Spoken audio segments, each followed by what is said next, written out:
So we are all quite clear that the boundaries in neonatology are constantly changing, and there is a significant improvement in the outcomes when we look at extreme premature babies, and so to speak, we are stretching the limits of viability. So what used to be difficult for us a few years ago is now quite possible, and we are actually producing very good results in the same aspects.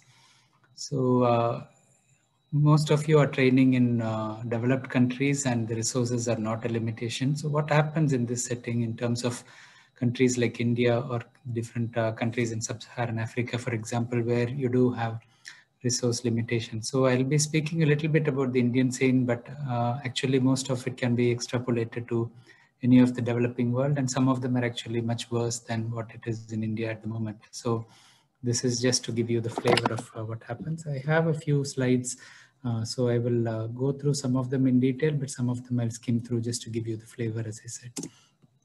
So we'll start with a couple of cases. I mean, we have a primigravida mother. She went into labor while in her village, and this actually happened in one of the most advanced states in India, healthcare-wise, in Kerala. Her husband works in Dubai, and she is an educated lady. Her family is literate as well. And she was 39 weeks gestation. She went into labor. So as they would normally, they took her to a nearby hospital. The hospital had facilities to manage normal delivery, but there is no ability to do cesarean there. And unfortunately, she went into non-progressive labor, and there was fetal distress and meconium stained liquor. So the decision was made that she would need cesarean delivery. Unfortunately, there was no ambulance available, and they took the mother in their own vehicle to the nearest town, which is about 1 hour away, and she underwent a lower segment cesarean. Baby had severe perinatal asphyxia and unfortunately passed away on the second day. So this is a full-term baby who otherwise had a normal antenatal period, and unfortunately it was a poor outcome. Of course, it can happen anywhere, but it's not uncommon in the Indian scenario. The second case is a primary mother. She delivered a baby premature at 33 weeks. The baby was a good weight at 1.8 kilos. She actually delivered in a district hospital where there was a special care newborn unit. And this is one of the newer developments which we will discuss. They can give CPAP, but there was no facility for mechanical ventilation there. The mother did not get antenatal steroids. As she was unbooked, she came and delivered quickly. The baby had, unfortunately, severe respiratory distress syndrome. They started CPAP, but the baby did not maintain oxygenation well. There was no surfactant available, and there was no mechanical ventilator in that unit. I mean, these units are going to be equipped for short-term ventilation, but this unit has just attained the special care status, and they don't have a ventilator at that stage. The pediatrician, who had some basic neonatal training, transferred the baby to the nearest medical college hospital by ambulance. It was nearly 2 hours away. Baby was not intubated as the ambulance did not have a transport ventilator, and they decided to transport on nasal cannula oxygen, and they don't have the facility for CPAP during transport either.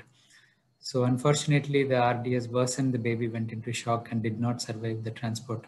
The baby arrested en route. So these are very sad stories, and these are not from the 1990s, but from the past 2 years. So it still happens almost every day in the rural settings, and many babies die even before they reach a medical facility.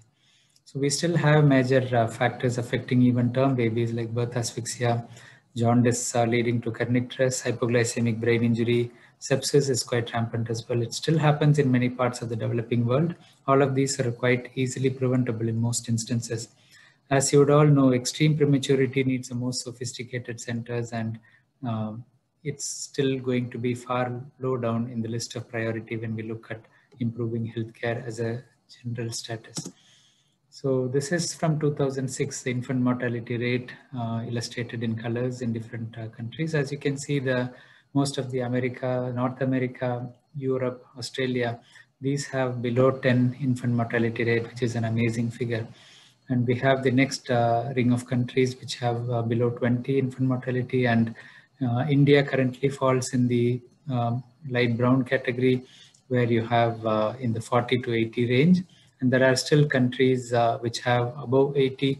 This was a rate which used to be in India when we were students, and that was 25 years ago.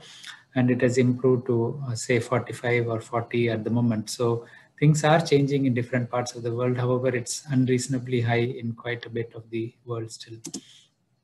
Coming to the neonatal mortality rate per 1,000 live births. So This is mortality in the first 28 days for every 1,000 live births. You can see that again the well-developed countries in Europe and America have line which has been dropping consistently from a reasonable figure of 20 to below 10 in the 2010 region.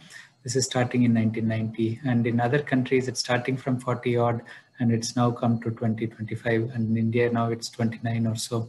So there's still a long way to go for these countries to reach a good figure, and this is a split up of 2000 and 2010. The neonatal mortality rate split into prematurity related causes and non-prematurity related causes in light blue. So you can see in the dark blue that prematurity, the proportion of the contribution to neonatal mortality from prematurity is similar, but the term babies non-premature causes is significantly high in the South Asian and Sub-Saharan Africa countries still. The neonatal mortality rate in the United Kingdom and the United States was reduced to below 15 per 1,000 live births before intensive care was widely available. And the largest reduction from 40 to 15 was related to obstetric care and simple improvements such as warmth, feeding, infection prevention, and case management. So this is a very busy slide, but obviously it's very interesting because it illustrates the developments in the field from 1940 until 2010 or so. And this is just the neonatal mortality rate for US and England and Wales. So you can see that it from the 1950s, when it was around 20, it has dropped to below 5 or 6 in the current era. And unfortunately, a large part of the world, which I illustrated in the maps before and this slide before, is that they still are above this level of, I mean, it is similar to US in the 1960s or even 1950s. So that's a sad state. And you can see the different advancements in medicine. I'm not going into each of these details, but you can see surfactant replacement came, pulse oximetry came, and we have different other advances, surfactant prophylaxis, CPAP as a standard. But majority of the increase, the improvement happened well before the surfactant and the actual intensive care, advanced intensive care that we have these days happened. That is because majority of the babies are not the very tiny, extreme premature babies. So this is a very good illustration of the current status of neonatal intensive care. This was published in the archives in 2016 by one of my seniors from Postgraduate Institute, Dr. Karthik Nagesh. There is a big rural-urban divide in India. 60 to 70% of the population live in villages. Farming is the main agriculture. Agriculture is the main occupation for most of them, but however, the money generation, the income generation is not as high. And so 60 to 70% of the wealth distribution, as well as the healthcare facilities, exist in the urban areas. There are many differences why the urban areas have more focus, because, for example, the physicians and the trained nurses, they may prefer to live in the urban areas for their family's sake. The schools are better there.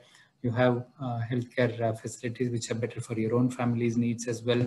So those who live in the rural areas do have some compromise in the care. So that is the reason that the urban areas have more of these facilities. And also the caseload tends to be high, so the profit margins are higher for the private sector.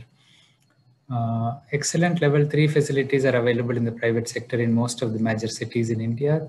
And you can compare the level of care and the outcome to anywhere in the world. So most of these neonatologists have trained in advanced institutions in India as well as in overseas. Then they come and establish and they train. Many of the training units are available. So when you go there, you would find these units which function very well. And it's not this group that we'll be focusing on. In the past 10 years or so, the WHO and the UNICEF have driven most of the world governments in these developing worlds to focus on improving the newborn care as a whole. And so the rural and semi-urban sectors are improving as well. And that's why we could see the drop in neonatal mortality in the past 10 years or so. India contributes to 40% of the low birth weight babies and a quarter of the preterm births, as well as 27% of neonatal deaths. The country figure for neonatal mortality rate has decreased from 68 to 29 per 1,000 live births in the last decade. The contribution of neonatal mortality for the under 5 deaths is still as high as 56%, compared with the global figures of 44%. So you can see here that we have the under 5 mortality rate of 52 per 1,000, and infant mortality rate is 42, and neonatal mortality rate is still quite high at 29. So it contributes to a good number of the under 5 mortality still. And early neonatal mortality is the main contributor in the neonatal mortality. So when we look at NACU levels of care, it's a little bit similar to what we have in different parts of the world. So you can have level 1, which is basic resuscitation and healthy newborn care. Level 2, where we have preterm care more than 32 weeks, and it can be subdivided into 2A and 2B based on whether they're able to give brief ventilation and CPAP support. And level 3 is where the extreme preterm care can be managed. And these can be subdivided into 3A, where you can use the rest of the level 3, while 3B can do high frequency and nitric oxide as well. The difference between the level 2 in Western countries and the level 2 in India, as I illustrated, some of them do not have even basic ventilation. So they can do CPAP, and then you are stuck. You don't have the generalized good standard of care that you get in other countries. The public sector usually caters to the poorer section of the society who cannot afford private care. So if given the choice, you would go to the private sector because you are more in control, the quality is more assured, and it's easier. But the public sector is more for the people who can't afford. That's the way it is. Unfortunately, in UK, for example, the NHS is open to everyone. The standards are very clear. Quality control is assured. You may have a little waiting list for the GP and specialist services, but in general, the quality is quite good. But in India, if you go to the public sector, it's quite a varying quality. The recent changes in the government, there is a general insurance scheme, the Ayushman Bharat scheme, and there are local modifications at the state level as well. There is focus on improving services, as I mentioned, by the special newborn care units. And this push is coming from the WHO as well. So the public sector can provide 3 levels, like the primary care provides essential newborn care like newborn resuscitation, thermal support, breastfeeding, and asepsis. As we will see later, it also focuses on home care because still around 40% of the deliveries happen at home in the villages. And the essential newborn care can be provided through newborn corners available at the point of birth, and the newborn stabilization units, which are just 4-bedded units providing basic level of sick newborn care. Even though we say sick newborn care, they probably can't do much other than cleaning, keeping them warm, and giving them oxygen if needed. So the special care newborn units, which have been founded in the past 10 years or so, are secondary care units. It started in 2005. So we have around 6,000 of these all over India, and they are usually at district level. 12 to 20 bedded units and 4 trained doctors and 10 to 12 nurses, with provision of 24/7 services to the sick newborn.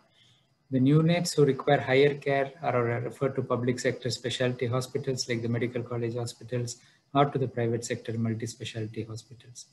The government initiative now integrates the private sector into this by offering incentives, and they get extra staffing, the extra budget from the government itself. So more and more private NICUs are also participating in this scheme. Of course, the level 3 care is mostly in the larger district hospitals, in the medical college hospitals. Tertiary level care is usually focused on these institutions. And you do have the autonomous central institutes as well, which are the apex of care as far as the quality is concerned. So in the private sector, it's not very well regulated, different quality and different levels of support. Most of the obstetric units are small, they're not well organized, and they provide level 1 to level 2 basic NICU just to support the obstetricians. The corporate and larger private hospitals have developed better equipped NICUs, and they are more focused in the larger cities, as we discussed. Cost is one of the key limiting factors in private healthcare. So it costs around 5,000 to 10,000 per day. So it's around 100 rupees to a pound. So you can see that it's 50 to 100 pounds a day. A preterm staying for 50 to 60 days could have an expenditure of 1 million Indian rupees. So which is like 10,000 pounds. It's not too much in terms of when we look at pounds, but when we look at the per capita income, there is a huge disparity in different states of India. So roughly in the richest states, it's like 2.24 lakh Indian rupees. And in the poorest state, it can be even 30,000. So it's quite variable. And in terms of dollars per capita income, even though the GDP in India is approaching the 4th in the world, the per capita income is abysmally low. So because of the huge population, so it's like 70% of the population will be below this line even. The recommended NICU bed strength per million populations is 30, and India would need at least 100,000 level 2 neonatal beds. The current numbers that we have would be far below this. So we do have affordability as a problem. We do have the access to good healthcare as a problem because the country doesn't have enough beds. So after the recent changes, about 6,000 special care units are there in different parts of the country provided by the government, apart from the private hospitals in the various towns and cities. The greatest challenge has been in recruiting and retaining the trained medical and nursing manpower, and home delivery still constitute a good number. So there is a focus in the National Rural Health Management Scheme on home-based newborn care by accredited social health activists. So you train the local health workers, so to speak. They are not formally trained to that, but they are trained to a reasonable level of care.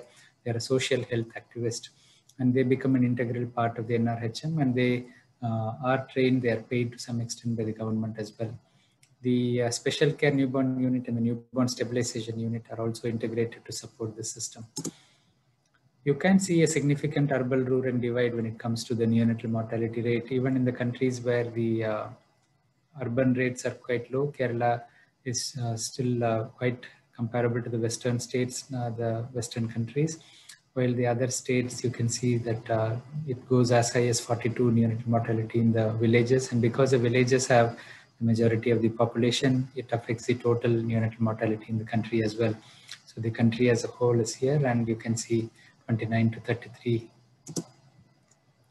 In terms of proportion of the GDP for the healthcare budget as well, compared to the other countries, India has just 1.29% of the budget allocated for health, while US, for example, is 14.3%, and Germany 9.5%, UK 7.5%. So for a big country like India, where you have loads of changes to happen in the healthcare, this is abysmally low input in terms of the budget for the healthcare. So it's going to take a while to bring it to the higher standards that we need for the whole of the country. So this case is very interesting because it was projected 3 years ago, and it brought extreme prematurity into the highlight. A newborn was erroneously declared dead in an upscale hospital in Delhi, the Max Hospital. And this was November 13, 2017. The doctors handed over the baby and the twin brother in a plastic bag, and they told both the babies were stillborn. Actually, it was not that both were stillborn. One was living, but the parents could not afford the 5 lakh rupees that was quoted to manage the babies. And while taking the babies for cremation, the family noted one of them was still moving inside the plastic bag. So this came up a lot, and actually the hospital was penalized immediately. It was the hospital functioning was suspended for a period of time. Then there was an inquiry, and the medical council thankfully understood the issue and said it was that tragedy is an issue of miscommunication and misunderstanding, because they don't deal with resuscitation of these babies in a common way. The way the people took it was not probably the way it should have been done. So they should have been kind, they should have been empathic, they should have explained clearly. And affordability, unfortunately, plays a big role in the equation, but they shouldn't have released the baby before the baby passed away. Even if you are giving comfort care, the respect should be given for that. So that is missing, and that's why focus needs to be there on training the staff in such issues as well. The committee's inquiry found that the standard medical procedures were followed till the discharge stage, but however, the plastic bag was given on parents' request when they were discharging. They had given in a towel, but for ease of carrying, they put in a plastic bag, apparently assuming that the babies were dead, and there was no death certificate given, and that's what saved the hospital finally. The Indian Medical Association took it seriously, and then they brought out guidelines which would relatively make it clear for the medical fraternity. So obviously less than 20 weeks is abortion, and between 20 to 24 weeks is a non-viable child. It's not advisable to resuscitate, and comfort care should be given. So it is clear that the comfort care was stressed for this group. Between 24 and 28 weeks, the chances of survival is less, and it should be decided on a case-to-case basis.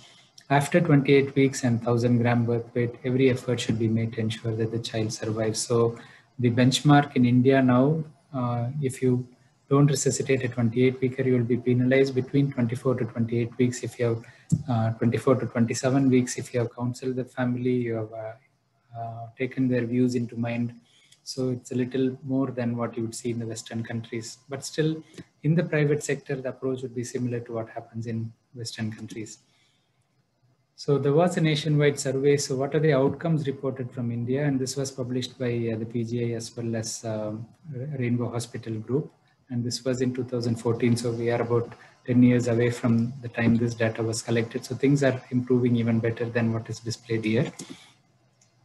So they basically surveyed 70 main units. Some of them were teaching hospitals, some of them were private NICUs, and it was a good number of admissions. Less than 28 weeks, they had about 3,120 babies, and they showed a median survival of 44%. So which is a good survival when you look at less than 28-week babies. The range was 18 to 60 for the interquartile range. Less than 1,000 grams, 58% survived. I mean, the difference is because you have more growth restriction in Indian NICUs. They also mentioned the training facility available. So more and more trained neonatologists are coming out every year. We have the DM neonatology program, which is for 3 years. We have the DNB neonatology. So Indian Academy and NNF fellowships are available as well. And we have nursing fellowships as well in neonatology. So there was another article again involving PGI by Professor Kanya and Professor Praveen, and this was published in 2013. They had 255 extreme low birth weight babies born in the study period between 2009 and 11, of which 150 or so were admitted to the NICU. The remaining babies could not be transferred either because of non-availability of beds or lack of consent from the parents due to financial constraints. And this is in a center where the care is hugely subsidized. So it's supported by the government. So the charges are not anywhere near as high as you would see in the normal private hospitals. So financial constraints play a role even then. And of course, this is mainly because of the poor prognosis. So you have to prioritize the available beds for the babies who would do better than these babies. And 78 or 52% were discharged alive. Here it was gestational age mean of 29 weeks because this was ELBW babies that were studied and 52% were IUGR. So that's one of the reasons why you see the gestation was 29 weeks, even though the weight was less than 1,000 grams. They showed a clear correlation between the increasing weight and the survival. Less than 800 grams fared worse. And in terms of the extremely preterm infant, we will look at some of the ethical considerations. This will be applicable to any country, but we will focus on the developing countries subsequent to that. So gestational age is a primary factor in determining the approach to extreme preterm infants. And previously there was a situation where we couldn't treat very premature infants. So we had the helpless feeling, and the natural way to go was comfort care. So you explain to the parents and the comfort care is provided as best as you can. And the other considerations include the birth weight, gender and singleton or twins, use of antenatal steroids, active resuscitation, whether the babies you're viewing as active resuscitation or not, presence of chorioamnionitis, congenital malformations, PROM, all these can influence the outcome as well. So there is an interesting view by Reader where there is a distinction between rescuing and continuing or taking over creation. So if it's an older child who is unwell, for example, and you're resuscitating them, you're rescuing them. But in an extreme premature baby, you are kind of taking over or continuing creation because it's an artificial incubation. When the baby is supposed to be in the womb, they're being looked after in the external environment. So it's taking over a creative process. So they argue that the approach ethically can be different. This is difficult to justify given that they are living in every way. There is also a great deal of medical uncertainty in the outcome. It's not possible to prognosticate with a degree of certainty for the individual patient, whether it is prior to birth, at the time of live birth, or for a sick neonate in NICU. The possible reasons for conferring a different status on extremely preterm infants include the belief that the brain is a privileged organ, the degree of medical uncertainty in terms of outcome, the fact that the family will deal with the psychological, emotional, physical, and financial consequences of the treatment decision. So this is a very important factor because whatever we decide now, the family has to bear the brunt in the future. The extreme preterm baby looks more like a fetus than a term newborn. The initial lack of relational identity because the parents haven't really interacted with the baby, and especially when it's a fetus, they already know that it's a fetoid looking baby. Their attachment may not be as much, especially in the extreme preterms. And these babies are technology dependent because if you're not supporting them, they would not survive. The timing of decision making around delivery, which can be a very stressful time for the family, for different reasons.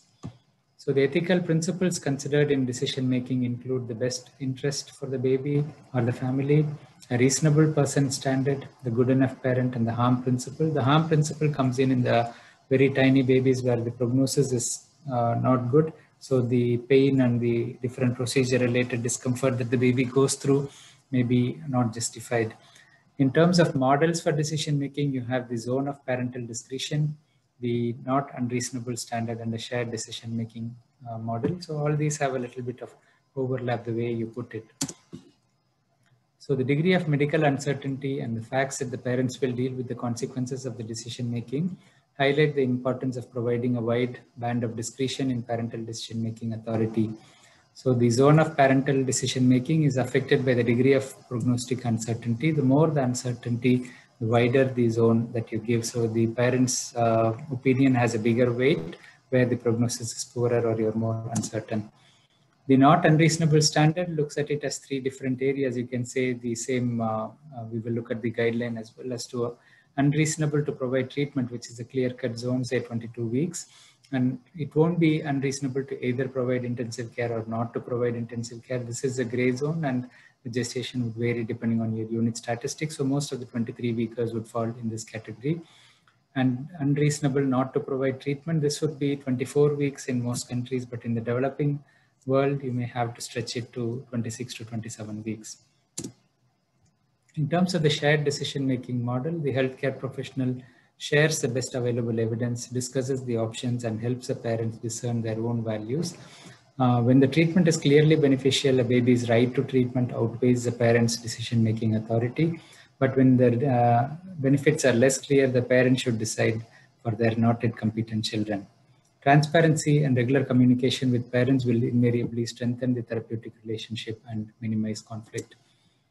So when it comes to management of extreme preterm, we have the excellent BAPM guideline, and this was in 2020. I'm sure all of you would have reviewed this, and Dr. Monica clearly mentioned some of these. So I would not go into the details of this part, which is mainly for the developed countries, I mean. But when it comes to ethical aspect of decision making, we have the 4 standard pillars we learned from medical college onwards. We have beneficence, non-maleficence, autonomy, and justice. So the main portion that comes when it comes to the developing countries, where you have lack of healthcare resources or competition for healthcare resources with more, babies who are more likely to survive, those who are going to have a better outcome, then the justice will play a role as well. So in other parts of the world, it may not be as significant. So in resource limited settings, the resources may be limited due to poor healthcare resource availability of healthcare in relation to the population size, affordability or the per capita income, and the overstretching of available resources as in a recent pandemic. So all these would apply in a country like India or in African countries. So this is an example of how the recent pandemic had led to the rationing of resources even in the developed world. And some of you may have encountered it firsthand as well, that the older people were not given priority and they had goals to maximize the benefit. So saving the most lives and treating people equally as far as possible, and promote and reward instrumental value and give priority to the worst of. So these are different principles. So this is rationing in healthcare. And unfortunately, it happens quite frequently in the developing world. Coming to the size of the prematurity problem, this is the last part of the talk. So we have an estimated 15 million babies born too early every year, and nearly 1 million children die due to the complications of preterm birth. The inequalities in survival around the world are quite stark. In low-income countries, half of the babies born at or below 32 weeks die due to lack of feasible, cost-effective care. So these are babies who wouldn't die at all in the developed world. And in high-income countries, all these babies would survive. More than 3/4 of the premature babies can be saved with the feasible, cost-effective care, like essential care during childbirth, basic hygiene, proper assessment of the mother and delivery with avoid asphyxia, provision of antenatal steroids, kangaroo mother care, frequent breastfeeding, antibiotics to treat the newborn infections.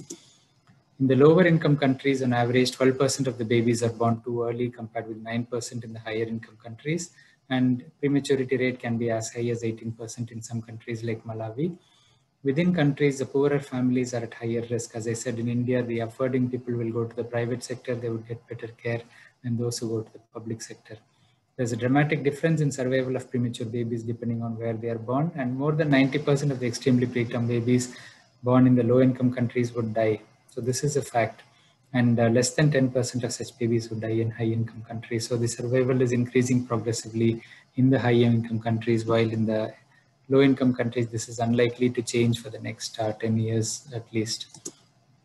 So the WHO action report on Born Too Soon is a very interesting article, which you can all go through. And this gives you the picture, the breakdown of the premature babies, the 15 million babies, of which 1.2 million are in the developed countries, 3.8 in the middle income countries. So this group does reasonably well. Among the remaining 10 million babies, nearly 5.6 million are born at home. Majority are doomed to die. And the 4.4 million premature babies, they can be cared for in facilities they don't have the full facilities, but kangaroo mother care and things are helping the bigger babies to survive, the bigger premature babies to survive in these settings. So South Asia and Sub-Saharan Africa account for almost 2/3 of the world's preterm babies and over 3/4 of the world's newborn deaths due to the preterm complications. Almost half of the preterm babies are born at home, and even for those born in facilities, essential newborn care is lacking. So this is again to say that the bigger babies are sometimes dying needlessly, and in terms of the extreme premature babies, they are only about 5% of the premature babies. Their outcome is quite poor in these countries. There is inevitability about their death when it comes to these countries. So they are taken more as an extension of a miscarriage.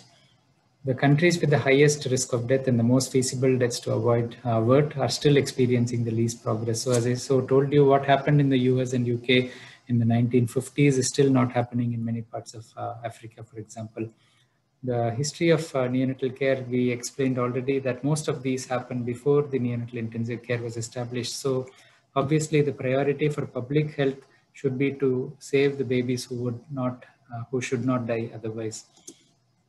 And this is the basic need of the pyramid of healthcare in terms of newborn care. So term babies, 120 million, and they need just the essential newborn care.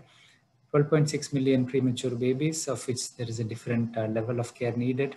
So we have to definitely save the babies below this, and the top 780,000 babies, whole world, it's less than 5% of the total premature babies. They need the intensive neonatal care, and this is the last part which will be fixed in terms of building the neonatal care in a developing country. So we have to fix this part. We have to prevent any death below this line and then move on to the top part. So the extreme prematurity is going to figure in this top section, and understandably so. We are not talking of the private sector. As I mentioned, they do have the ability to manage the top part. Out of these 780,000 babies, some 100,000 babies would be going into the private sector category. They would probably do equally well as in Western countries. So the low-cost measures with high benefit like antenatal steroids, training on non-invasive ventilation, kangaroo care and breastfeeding, training nurses in addressing infection prevention, timely detection of infection and early antibiotic treatment, teaching and involving the families more in the routine care. So this will spare the nurses valuable time when it comes to BC and ICU as well. So these are some of the things that the WHO has highlighted. For hypothermia, we have different levels of thermal care. For cord and skin care, hypoglycemia, hypoxia. So you can do basic things, essential care for all babies and extra care for the premature babies. So kangaroo mother care is very important in these settings, and ability to feed babies by cup feeds, for example, may train the families to look after the little more mature premature babies at home in a safe environment. So these are also essential parts, again stressing on clean birth kits, delayed cord clamping, chlorhexidine application of the cord. We don't do it in Western setups, but in developing countries, the risk of infection is high. You could use an emollient on the skin because you won't have the incubator with humidification. You could have basic resuscitation available as well. And kangaroo mother care needs a special mention because it was developed in the 1970s by Dr. Edgar Ray as a solution to incubator shortage, high infection rate, and abandonment among preterm births. So they had a inevitability approach, while he showed even babies 800 to 1,000 grams can be nurtured in those units with the mother acting as the incubator for the baby. And now, of course, kangaroo mother care has obtained wide recognition all over the world. It reduces mortality rate and also other benefits like breastfeeding, improvement, weight gain, mother-baby bonding as well. So that's why the developing countries are adopting the same as well. The WHO recommends vitamin D, calcium, phosphorus, and iron for the very low birth weight babies when they go home as well. So there are equity gaps between the rich and the poor, public and private sector, provinces and districts within the same region, and rural, urban, and peri-urban population. Unfortunately, the world is not equal. There is always a variability in the available resources. So we have complex facility-based interventions, and they tend to have a higher level of inequity than simpler interventions that can be delivered closer to home.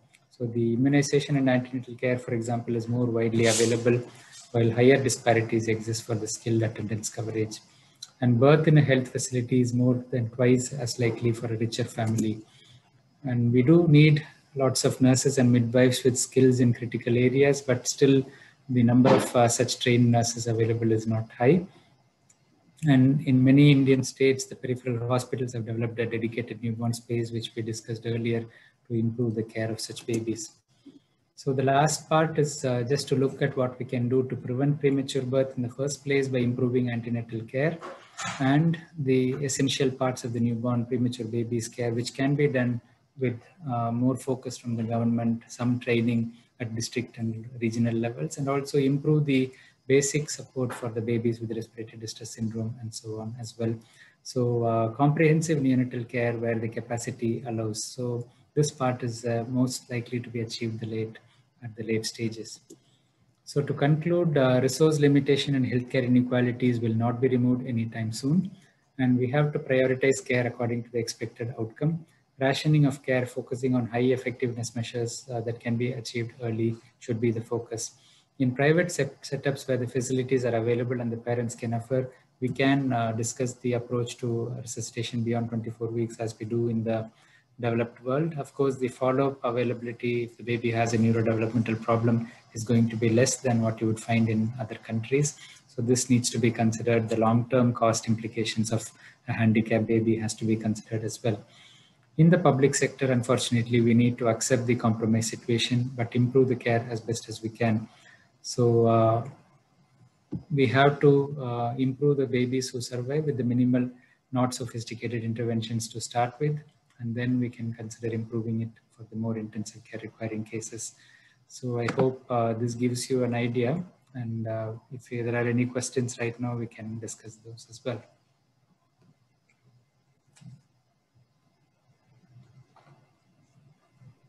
So, Dr. Sridhar, thank you so much for an absolutely amazing overview of how we approach things in countries like India. In particular, I think from our perspective, clearly what you've been able to give us a really good flavor of is the fact that there is a huge inequity in resources, that are provisions that can be provided at a level where I would say you can provide equal care to babies in all parts of the country. It's absolutely impossible considering how the healthcare infrastructure is. But actually, despite that, I would say that, the work that's being done by our colleagues, in public and private hospitals, even in a country like India at the moment, is fantastic and is growing all the time. One of the questions that members from our audience had were, so clearly Western guidelines, in my opinion, at least, for resuscitation, I don't think we can actually use them or apply them in the context of the healthcare systems in developing countries. Do you think that's a statement that's okay? I mean, do you think certain aspects of them can be applied? As I said, if you take the private sector, you can apply most of it. If you have a corporate hospital with a level 3 NICU, you have the full team, they have all the equipment you need. So they would go about it mostly the same way. They have all the facilities, they have a pediatric surgeon, they have ROP, they can treat retinopathy, and the 24-weeker onwards have started to survive. The cost is a factor, but insurance coverage is improving as well. So if the parents are affording, they can go to such centers, and then these guidelines would apply there. So you do have a big divide. And this would apply to say 10% of the deliveries. 80 to 90% would not go for these centers because they cannot afford such care. They would go to the smaller regional centers, which may not have all the facilities, and so the outcome is going to be more compromised, and they would not follow Western guidelines because they cannot have all the facilities that you need. And the government, when it makes the governing bodies, would have the same approach when it comes to reviewing such cases, because they cannot hold you negligent when majority of the country would be doing the same. That's really helpful. So we have one more question from the audience at this particular point, and that is a focus on kind of legality below 28 weeks. So for legally not resuscitating a baby, one of the questions was, would it be legal not to resuscitate a baby between 24 and 28 weeks if the parents did not want resuscitation in a country like India? So the Indian Medical Association statement after the case, I think you had put a blog after that case, right? That's correct. Yeah. So obviously, the Indian Medical Association came up with that statement, which kind of protects against the legality. Of course, you can offer the care between 24 to 27 weeks, but you won't be legally faulty if you offer comfort care because of lack of availability or lack of affordability, even below 28 weeks. So 28 weeks is a cutoff in 1,000 grams birth weight. That's really helpful. So we were discussing a case at the at one of the presentations that I did yesterday, and exactly this kind of scenario came up, where we discussed the implications of a couple from a high-income country coming to India and having to deliver in an extremely low-resource setting where she can't be transported out. And the discussion focused on the legalities of, if the parents didn't want resuscitation, how we would manage that situation, say, under 28 weeks. And I think we all agreed that it would be perfectly legal for us to support comfort care in that particular situation for that particular family. So we have another question, which relates to resuscitation, say, for the more preterm babies. So experience with resuscitation, obviously, and the diversity means that for babies over 28 weeks of gestation, care is provided at the SNCU level. We're keen to kind of know, are there neurodevelopmental studies in how those babies are doing? My impression is actually they're doing well, and morbidities at that rate, mainly ROP, but other morbidities are quite low because of breast milk use and kangaroo mother care. So a lot of IUG are there. I mean, so it's protective to some extent on many of these aspects. And even though when you go extreme preterm, IUGR affects your neurodevelopment negatively when it comes to 29, 30 weeks, because they have less illness as a whole. The respiratory pattern is different from what we see in our babies. So because they tend to be less sick overall, their outcome tends to be better. So the below 28 weeks, if they're IUGR, we know that SGA is a negative neurodevelopmental predictor. But in the Indian scenario for the babies 28, 29 weeks, and the same, there are many studies from different hospitals, and my friend Srinivas Murthy has done lots of studies on early discharge, starting feeds from day 1 onwards and so on, almost full feeds from 28 weeks onwards from day 1. They have successfully discharged babies like 30 days for a 28-weeker or even less. That's amazing. There is always a risk, and you wouldn't take that risk where a medico-legal setting, because if a baby chokes at home, you're liable in a Western setup, and in Indian setup, cost factors come in as well. So the crowd, the cost, the bed availability, everything puts pressure on you. And so we wouldn't imagine sending preterm babies home before at least 34 weeks, but sometimes they send home by 32 weeks. And I've seen mothers coming here who have delivered in India. They have been discharged when the weight was 1.4 kilos and they're about 31, 32 weeks with Palada feeding at home. They're not sucking their feed. So the resource limitation makes it difficult. But for those who are going to the bigger centers, obviously most of the Western guidelines are followed, and the insurance companies would respect these guidelines as well when it comes to payment. That's really helpful. So we have another question from the audience. Just in terms of providing CPR to preterm babies, there's a little bit of a debate on the provision of compressions and adrenaline below a certain gestation. So irrespective of care in developed countries, what's your own practice with regards to providing compressions and adrenaline? Do you accept the gestational cutoff, or do you look at each individual case on its merits? If they... The disclaimer here is that I have not worked in India since 2002. So I have been in UK and then I'm in UAE, but I'm quite in touch with the Indian sector in terms of attending conferences and interacting regularly with colleagues there, and also following these news articles. And regarding the neurodevelopmental outcome, the cohort that I presented from PGI, they had a 5-year follow-up, and they're looking at publishing a 10-year follow-up as well. And they have a good neurodevelopmental outcome reported, though I didn't present it here. In terms of chest compression, obviously, when I was in UK, it was 2010 to 12 region. We weren't that aggressive with the 23 weekers. Only recently that trend has changed. And at 23 weeks, we wouldn't do chest compressions if we are clear about the gestation and the baby was below 500 grams. And I would still hold the same belief for 24 weeks and above to some extent. I mean, I wouldn't give adrenaline probably at 24 weeks still. So that's my approach at the moment. But 25 weeks and above, we would try it. That's really helpful. I'm just going to ask Gautam. Gautam, do you have any questions? No, actually, no. I was able to relate to Dr. Sridhar's talk because, like, I'm working here in India at the moment. Like, we pretty much follow the same approach in managing any preterm babies here also. So, the one question that I had was, I think it was answered whether we can extrapolate the Western guidelines here. I think it needs to be seen in a case-by-case basis. That's really helpful. Charu, do you have any questions?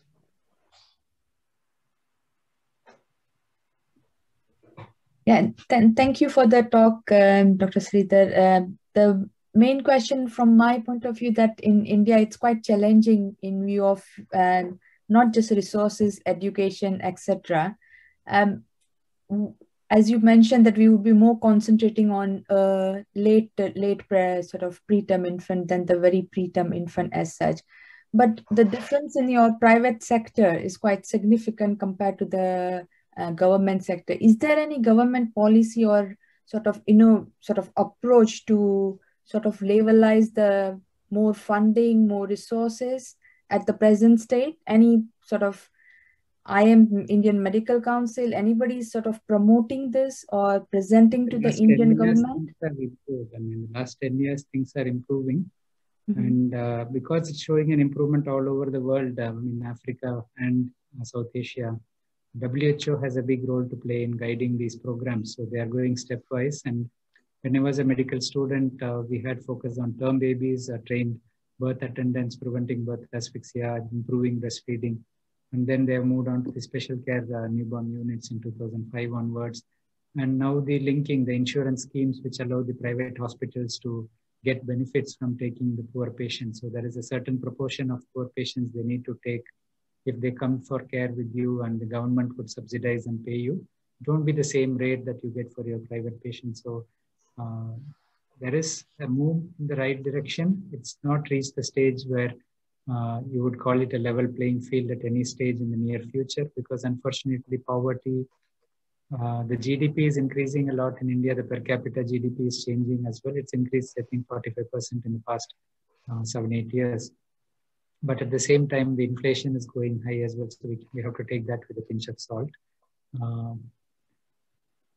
Poverty is something which, unfortunately, is going to be there for a while. So we have to accept this inequality till it's eradicated, and it applies to any poor country in the world. Thank you. Thanks. Thank you so much. Kiran, any questions from you? Yes, sir. Good evening. Actually, I would like to ask Dr. Sridhar a question. So I am working in Nepal, right? So I'm a pediatrician there. So our main hindrance in treating neonates would be financial or resources point of view. So what kind of ethical difficulty would Dr. Sridhar would be facing while treating these neonates? So that is my question. So what kind of ethical dilemma or ethical issues he is facing? I told you about the issue of justice, where you have the distribution according to what the baby would be able to get. And I know it's hard to say I won't give you care because you are not able to afford, but it does happen. And that's what happened in the case when they discharged this baby against medical advice. And all these against medical advice cases happened knowing fully well that the baby is not going to survive when they leave the hospital. But unfortunately, that's the way it works. Ethically, it's not acceptable, but sadly, it happens. I think that's an absolutely fantastic and a very, I would say, honest overview of, you know, the difficulties that we face in circumstances of working, you know, even in a middle income country like India. You know, I would say very similar experiences when I worked there as a postgraduate. And I would say visiting my old hospital in Indore, I think, you know, very similar questions still being asked. You know, we were resuscitating babies at that time, mainly above 28 weeks, but survival for those babies was extremely poor. I think we're a little bit better at it at this particular point, but clearly the infection, the resource related problems, they still remain. And, you know, I can't emphasize enough how much that gives us insight into the fact that we've got a lot of resources in the NHS when we look at preterm care over here in order to look after babies at extremes of viability. You know, I don't have to think of the cost of nitric oxide. Whereas for somebody working in India, you know, the cost of whether you can even actually afford surfactant is a major thing. So I would like to take this opportunity, sir, for thanking you. I am so grateful, you know, such an enlightening talk for us. And I would like to take the opportunity to thank all the participants, including my colleagues in the neonatal unit in Southampton. Thanking you.